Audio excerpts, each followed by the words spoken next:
현대차가 태국을 상징하는 대한민국의 대표 기업으로 자리매김했던 그 순간 예상치 못한 위기가 찾아왔습니다. 평화로웠던 태국 공장에 폭풍이 몰아친 거죠. 중국의 영향력이 태국 전역을 뒤덮기 시작하면서 현대차는 조직적인 반한 감정과 불법 파업이라는 전쟁을 치르게 되었습니다. 하지만 이야기의 주인공의 시선으로 보면 이는 단순한 노사 갈등이 아닌 태국의 미래가 걸린 중대한 선택의 순간이었습니다. 최고의 처우를 제공하던 현대차가 태국을 떠날 수도 있다는 위기감이 감돌자 태국 정부는 뒤늦게나마 현대차의 진정한 가치를 깨닫게 됩니다. 과연 어떻게 이 위기를 극복했을까요? 푸켓에서 시작된 중국의 영향력, 조직적인 반한 감정 조성, 그리고 이를 뚫고 일어선 한국과 태국의 진정한 파트너십까지 타완의 생생한 증언을 통해 그 놀라운 이야기를 전해드리고자 합니다. 구독과 좋아요 꾹 눌러주세요. 안녕하세요. 저는 타완 러타나퐁입니다. 방콕 공과대학교를 졸업하고 현대자동차 태국법인에서 전장 엔지니어로 일하고 있죠. 27살의 제가 이런 글을 쓰게 된 것은 최근 태국에서 일어나고 있는 놀라운 변화들을 기록하고 싶었기 때문입니다. 대학 시절 저는 전기차 분야에서 세계를 선도하는 기업에서 일하는 것이 꿈이었어요. 그래서 한국어를 독학하기 시작했죠. 많은 친구들이 유럽이나 미국 기업을 선호했지만 저는 달랐습니다. 현대자동차의 혁신적인 기술력과 빠른 성장세에 깊은 인상을 받았거든요. 모든 것은 지난해 푸켓 여행에서 시작되었어요. 제가 일하는 현대차 공장이 있는 방콕을 벗어나 오랜만에 휴식을 취하고 싶었거든요. 하지만 그곳에서 본 광경은 저를 충격에 빠뜨렸습니다. 저기 봐요. 중국 공안이에요. 함께 간 대학 친구 파이가 속삭이듯 말했죠. 처음에는 그저 중국 관광객인 줄 알았습니다. 하지만 완벽한 제복 차림에 무전기를 들고 있는 그들의 모습은 분명 경찰이었어요. 더 놀라운 것은 현지 경찰들이 그들과 자연스럽게 어울려 순찰을 돈다는 점이었습니다. 이게 언제부터였죠? 제가 물었어요. 몰랐어? 이제 푸켓은 거의 중국 땅이나 다름없어. 파이의 말에는 무거운 체념이 담겨 있었습니다. 태국에서 나고 자란 우리에게도 이제 푸켓은 낯선 도시가 되어가고 있었죠. 거리의 간판들은 태국어보다 중국어가 더 크게 써 있었고 현지 상인들도 태국어보다 중국어를 더 많이 사용하고 있었습니다. 귀국하는 비행기 안에서 저는 스마트폰으로 관련 기사들을 찾아보았죠. 놀랍게도 이건 빙산의 일각이었어요. 태국 전역에서 중국의 영향력이 급속도로 확대되고 있었던 겁니다. 특히 제조업 분야에서 중국 자본의 유입이 매우 활발했죠. 제 아버지는 90년대에 일본 미쓰비시 회사에서 일하셨어요. 당시 태국의 경제 위기로 공장이 철수하면서 실직을 경험하셨죠. 어린 시절 저는 아버지가 술에 취해 다시는 외국 회사를 믿지 않겠다고 하시던 모습을 기억합니다. 그때 아버지는 20년 가까이 일했던 회사를 하루아침에 잃으셨고 우리 가족은 큰 어려움을 겪었어요. 그래서 제가 현대자동차를 선택했을 때 아버지는 강하게 반대하셨어요. 외국 기업은 언제든 떠날 수 있다는 게 이유였죠. 하지만 저는 달랐습니다. 대학에서 전기차의 미래를 공부하면서 한국의 기술력에 매료되었거든요. 특히 현대차의 전기차 기술은 세계적으로도 인정받고 있었죠. 무엇보다 한국 기업들이 보여준 현지화에 대한 진정성이 저를 움직였습니다. 푸켓에서 돌아온 다음 날 회사에서 큰 소식이 들려왔습니다. 우리 공장이 2026년부터 아이오닉5를 생산한다는 거예요. 이는 단순한 공장 설립 이상의 의미가 있었습니다. 태국이 동남아시아 전기차 생산의 핵심 기지가 될 수 있는 엄청난 기회였죠. 동료들과 함께 이 소식을 축하하면서 저는 우리나라의 미래가 더욱 밝아질 것이라 확신했어요. 하지만 그날 저녁 한 선배가 조심스럽게 귀띔해 주었습니다. 타완, 중국 쪽에서 우리 공장 설립을 좋아하지 않는다더군. 왜죠? 아직 공식화되지 않았지만 저쪽도 태국에 전기차 공장을 지으려고 했대. 근데 우리가 먼저 움직였잖아. 그 말을 들으면서 푸켓에서 본 광경이 떠올랐어요. 중국의 영향력은 이미 관광지를 넘어 산업 전반에 깊숙이 파고들어 있었던 겁니다. 그들의 영향력은 마치 보이지 않는 손처럼 태국의 구석구석을 통제하고 있었죠. 다음 날 아침 공장으로 향하는 차 안에서 뉴스를 들었습니다. 중국의 한 자동차 회사가 태국 정부와 비밀리에 협상을 진행해왔다는 내용이었죠. 그들의 계획이 현대차의 진출로 인해 차질을 빚게 된 거였어요. 뉴스에서는 중국 측의 불만이 거세다고 전했습니다. 창밖으로 방콕의 아침 햇살이 비치고 있었습니다. 새로 지어질 현대차 공장의 부지가 보이는 자리였죠. 저는 그때 직감했어요. 이 평화로운 풍경이 오래가지 않을 거라는 것을요. 무언가가 시작되려 하고 있었습니다. 아버지와는 다르게 저는 이번에는 다른 선택을 하고 싶었어요. 단순히 현상을 지켜보는 것이 아니라 능동적으로 상황을 이해하고 대처하고 싶었죠. 현대자동차에 입사한 지도 어느덧 1년이 되어갑니다. 처음 입사했을 때만 해도 이렇게 좋은 회사라고는 상상도 못했어요. 대학 동기들은 대부분 중국이나 일본 기업에 취직했는데 지금은 제가 부러움의 대상이 되었죠. 타완, 진짜 점심 공짜야? 지난주 대학 동창회에서 만난 친구들이 가장 궁금해했던 것은 바로 회사의 복리후생이었습니다. 현대차의 직원 복지는 태국에서 이미 유명한 이야기가 되어 있었거든요. 게다가 일반 구내식당 수준이 아니야. 한식, 태국식, 양식 모두 있고 품질도 최고급이라니까. 친구들의 눈이 휘둥그레졌죠. 사실 저도 처음에는 이런 대우를 받는 게 어색했어요. 태국의 일반적인 회사들은 직원들에게 식대를 지원하는 정도인데 현대차는 달랐습니다. 급여도 놀라웠어요. 제 월급은 태국 일반 기업 평균의 1.5배가 넘었죠. 게다가 성과급과 각종 수당까지 있어서 실수령액은 거의 2배에 가까웠습니다. 푸켓에서 목격했던 중국의 영향력이 걱정되었지만 적어도 우리 회사는 달랐어요. 아버지께서도 처음으로 제 선택을 인정해 주셨어요. 아들아, 아빠가 잘못 생각했구나. 지금 한국 기업들은 우리 때와는 다르더구나. 90년대에 쓴 경험이 있으신 아버지께서 이런 말씀을 해주시니 더욱 뿌듯했습니다. 특히 인상 깊었던 것은 기숙사였습니다. 저는 방콕 외곽에 있는 현대차 기숙사에서 살고 있는데요. 방 상태가 호텔급이에요. 세탁 서비스는 물론이고 체육관과 수영장까지 있죠. 직원들의 삶의 질을 진심으로 고민하는 회사의 마인드가 느껴졌습니다. 우리는 태국에서 최고의 인재들과 함께 미래를 만들어가고 싶습니다. 김준호 기술총괄 책임자님의 말씀이었어요. 그는 제가 가장 존경하는 멘토이기도 합니다. 20년 경력의 베테랑 엔지니어이신데 항상 직원들의 성장을 진심으로 응원해 주시죠. 특히 푸켓에서 있었던 일을 말씀드렸을 때 그분은 깊은 통찰을 보여주셨어요. 타완, 기술은 거저 주어지는 게 아니야. 우리가 최고의 대우를 하는 것은 바로 그 때문이지. 하지만 이런 대우가 시기의 대상이 되기도 했습니다. 얼마 전 지역신문에서는 현대차가 지나치게 높은 임금을 제공해 노동시장을 교란시킨다는 기사가 실렸어요. 주변 기업들의 불만이 고조되고 있다는 내용이었죠. 특히 교육 프로그램은 정말 대단했습니다. 3개월 전 저는 한국 아산 공장으로 연수를 떠났어요. 그곳에서 본 전기차 생산 라인은 그야말로 충격이었습니다. 로봇공학부터 배터리 기술까지 미래 자동차 산업의 모든 것이 그곳에 있었죠. 연수 기간 동안 저는 전기차의 핵심 기술들을 하나하나 배워나갔습니다. 특히 인상적이었던 것은 배터리 관리 시스템이었어요. 한국의 엔지니어들은 이미 다음 세대의 기술을 준비하고 있었죠. 이런 기술들이 곧 우리 태국 공장에도 도입될 것을 생각하니 가슴이 벅차올랐습니다. 하지만 최근 들어 이상한 낌새가 보이기 시작했습니다. 주변 기업들의 견제가 점점 더 노골적으로 변해갔거든요. 특히 중국 기업들은 우리 직원들을 자주 접촉하려 했고 때로는 파격적인 이직 제안을 하기도 했습니다. 얼마 전에는 중국의 한 자동차 회사 임원이 우리 공장 근처에서 목격되었다는 소문이 돌았어요. 이는 푸켓에서 보았던 광경을 떠올리게 했습니다. 중국의 영향력이 이제 산업계로 확장되고 있다는 신호였을까요? 하지만 저는 이제 알고 있습니다. 현대차가 우리에게 최고의 대우를 해주는 이유를. 그것은 단순한 보상이 아닌 함께 미래를 만들어가자는 약속이었던 거죠.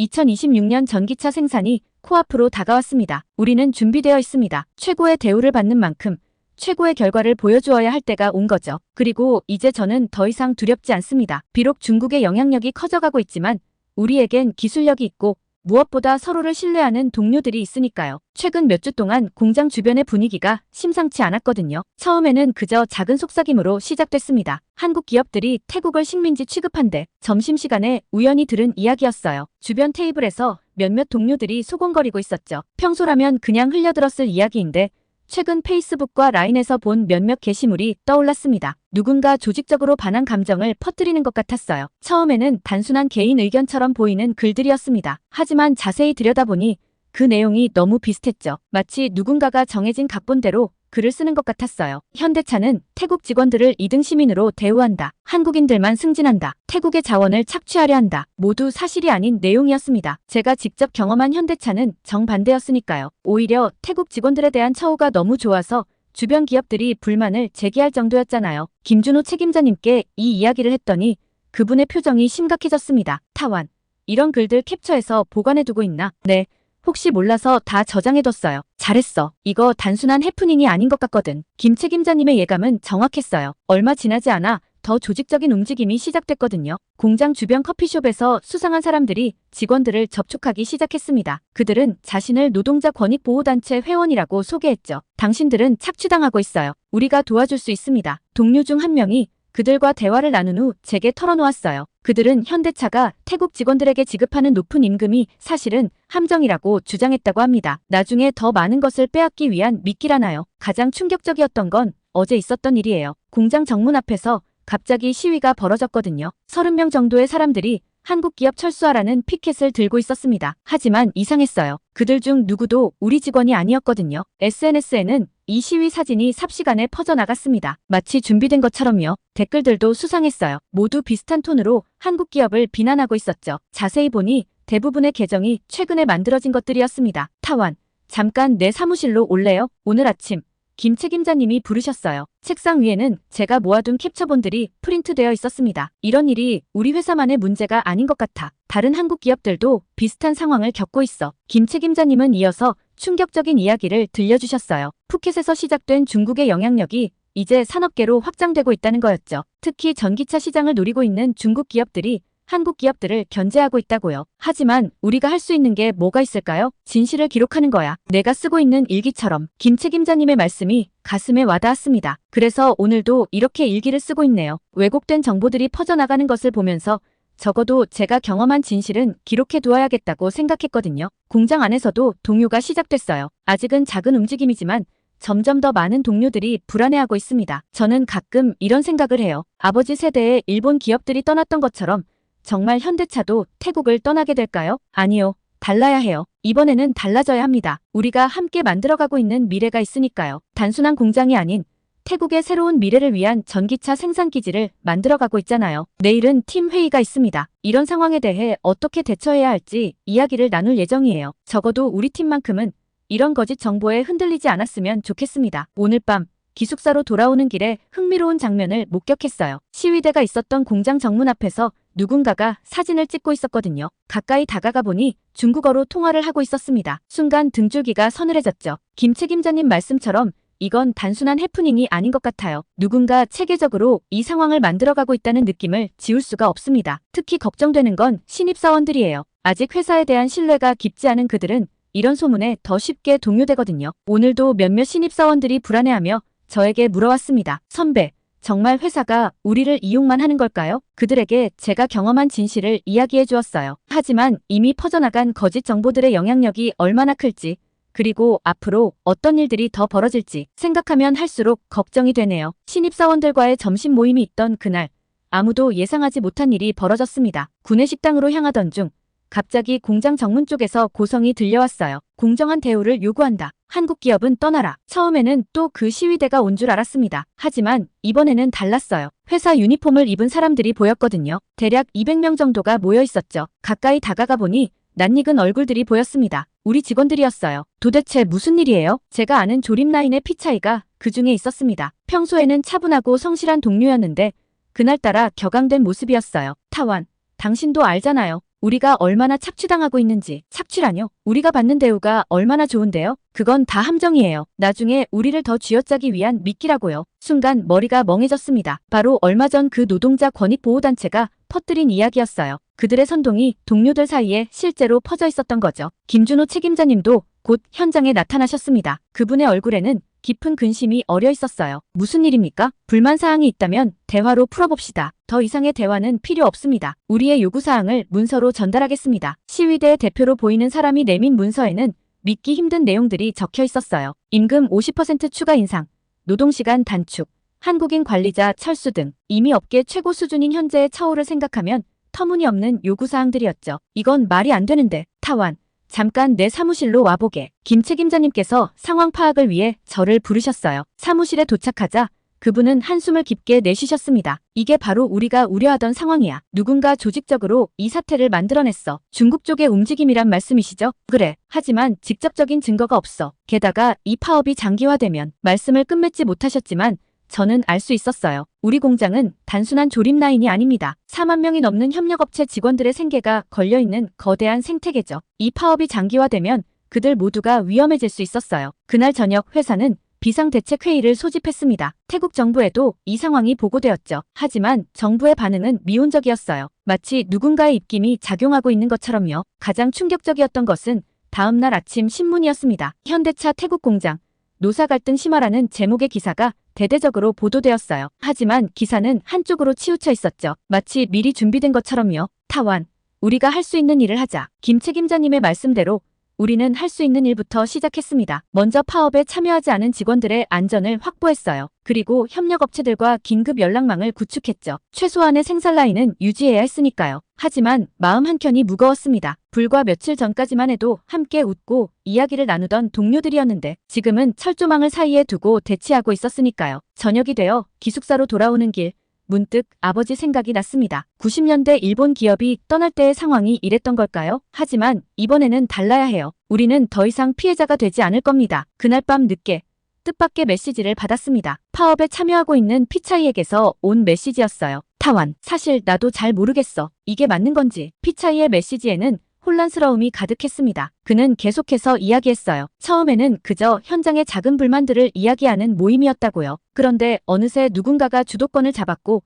상황이 걷잡을 수 없이 커져버렸다고 합니다. 실은 말이야. 어제 저녁에 수상한 사람들이 우리 집을 찾아왔었어. 피차이의 이야기를 듣고 있자니 이 파업의 실체가 점점 더 명확해지는 것 같았습니다. 누군가 조직적으로 이 사태를 키우고 있었고 선량한 우리 동료들은 그들의 계획에 이용당하고 있었던 거예요. 오늘 아침 일찍 김 책임자님께 이 내용을 보고드려야겠어요. 이제는 정말 무언가 조치를 취해야 할 때가 온 것 같습니다. 아침 일찍 김 책임자님을 찾아갔습니다. 피차이에게서 받은 메시지 내용을 전달하기 위해서였어요. 하지만 사무실에 도착했을 때 김 책임자님은 이미 누군가와 심각한 통화를 하고 계셨습니다. 네, 맞습니다. BYD의 임원들이 지난주에 방콕에 머물렀다고 하네요. 그리고 어제 그 시위대의 피켓이 같은 공장에서 제작된 것도 확인했고요. 전화를 끊으신 김 책임자님의 표정이 심각했어요. 타완, 때마침 잘 왔어. 좀 충격적인 사실들이 발견됐네. 알고 보니 우리 회사의 보안팀이 며칠간 조사를 진행해왔다고 합니다. 파업 주동자들의 통화 기록, 자금의 흐름, 그리고 그들의 동선까지 모든 것이 중국의 한 자동차 회사와 연결되어 있었어요. 처음부터 계획된 거였어. 푸켓에서 시작된 그들의 영향력이 이제는 여기까지 미치고 있는 거지. 김 책임자님의 설명은 계속되었습니다. 중국의 자동차 기업들은 태국을 동남아시아 전기차 시장 진출의 교두보로 생각하고 있었대요. 그런데 현대차가 먼저 발빠르게 움직이자 그들은 우리를 견제하기 시작한 거죠. 이건 단순한 노사 갈등이 아니야. 타완, 자네가 피차이에게서 들은 이야기도 그걸 증명하고 있잖나. 그러고 보니 모든 것이 이해가 됐어요. SNS에서 시작된 반한 감정 조성, 갑작스러운 시위대의 등장, 그리고 터무니없는 요구사항들까지 모두 우리 회사의 태국 진출을 방해하기 위한 계획된 시나리오였던 거죠. 하지만 이걸 어떻게 증명할 수 있을까요? 직접적인 증거를 찾아야 해. 자네 피차이 말대로 수상한 사람들이 집을 찾아왔다면 CCTV 영상이라도 있지 않을까? 그날부터 우리는 비밀리에 증거 수집을 시작했습니다. 파업에 참여한 직원들 중에서도 피차이처럼 혼란스러워하는 사람들이 많았어요. 그들을 통해 조금씩 실마리가 잡히기 시작했죠. 가장 결정적인 증거는 우연히 발견됐습니다. 시위대의 피켓을 제작한 인쇄소 직원이 양심 선언을 한 거예요. 중국계 기업의 사람들이 직접 찾아와 주문을 했다고 합니다. 심지어 시위 문구까지 그들이 지정했대요. 타완, 이거 봐. 자금 흐름이 추적됐어. 김 책임자님이 보여주신 자료에는 놀라운 내용이 있었습니다. 시위대에게 지급된 활동비가 모두 하나의 페이퍼 컴퍼니를 통해 지급됐다는 거예요. 그리고 그 회사의 실제 소유주는 중국의 한 자동차 부품 회사였죠. 이제 어떻게 해야 할까요? 아직은 때가 아니야. 더 많은 증거를 모아야 해. 그리고 무엇보다 김 책임자님의 말씀이 이어지려는 순간 갑자기 사무실 문을 누군가가 급하게 두드렸어요. 비서였습니다. 큰일 났습니다. 파업 참가자들이 공장 정문을 완전히 봉쇄했어요. 창 밖을 내다보니 상황이 심각해 보였습니다. 이제 그들은 단순한 시위를 넘어서 공장 가동 자체를 막으려 하고 있었어요. 협력업체 차량의 출입까지 막아선 것이죠. 이런, 결국 이렇게 나오는군. 무슨 뜻이시죠? 타완. 이게 바로 그들의 최종 목표야. 우리 공장의 가동을 완전히 멈추게 하는 거지. 그제서야 저는 이해할 수 있었어요. 왜 그들이 이토록 집요하게 우리를 방해하려 하는지를.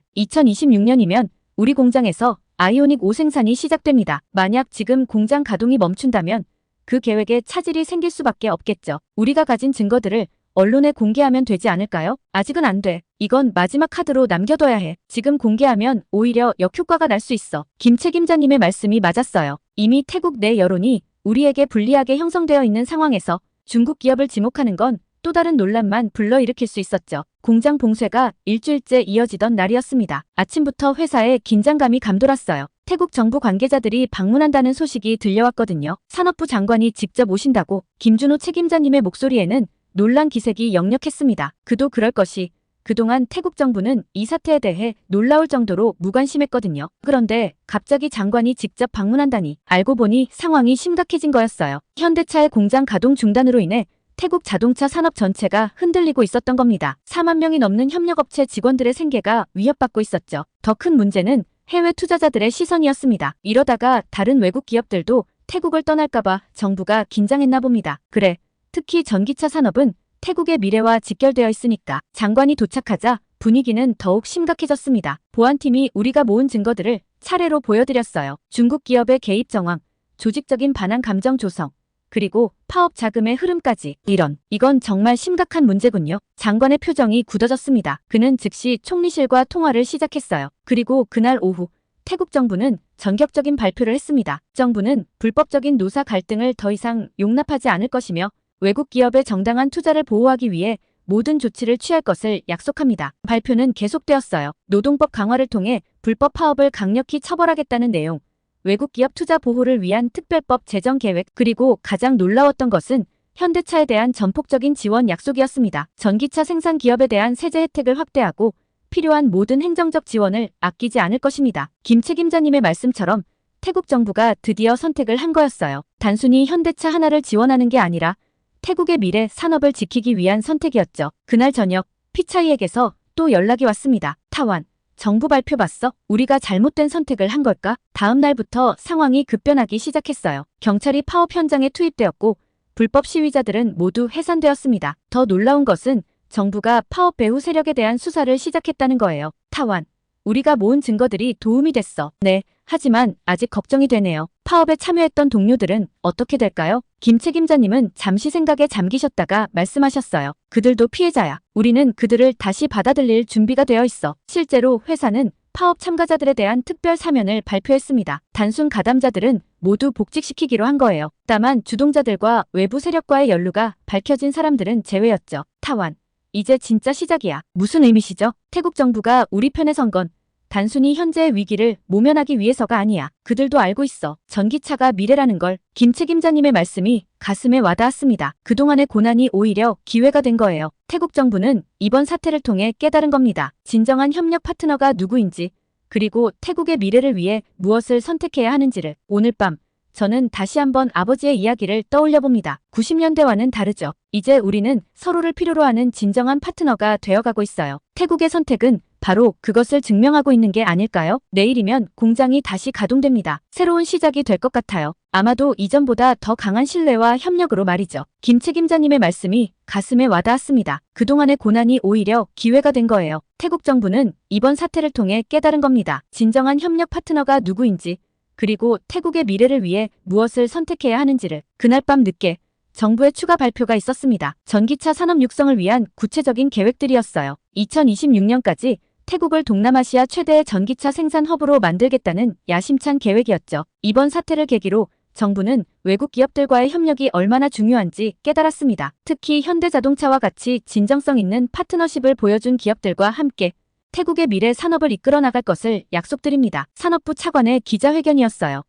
그의 말에는 무게가 실려 있었습니다. 단순한 립서비스가 아닌 진정한 변화의 의지가 느껴졌죠. 다음 날 아침 출근길에 보니 공장 앞의 풍경이 달라져 있었어요. 경찰들이 질서 있게 현장을 통제하고 있었고 파업 참가자들은 대부분 자진해서 철수한 상태였습니다. 일부 남아있던 시위대도 큰 저항 없이 해산됐죠. 타완, 잠깐 시간 있나? 피차이가 다가왔습니다. 그의 표정에는 미안함과 후회가 가득했어요. 미안해. 우리가 잘못 판단했어. 누군가의 계략에 노란한 거야. 괜찮아요, 피차이. 우리 모두 실수할 수 있잖아요. 중요한 건 앞으로예요. 그러자 그가 눈시울을 붉혔습니다. 정말 다행이야. 회사가 우리를 다시 받아준다고 해서. 솔직히 많이 무서웠어. 다른 회사는 이런 기회를 주지 않을 텐데. 피차이의 말처럼 현대차의 결정은 파격적이었습니다. 대부분의 기업들은 파업 참가자들을 전원 해고하는 것이 일반적인데 우리 회사는 달랐어요. 오히려 이번 기회를 통해 더 깊은 신뢰를 쌓으려 했죠. 이게 바로 한국 기업의 문화야. 김 책임자님의 설명이었습니다. 우리는 직원들을 단순한 인력이 아닌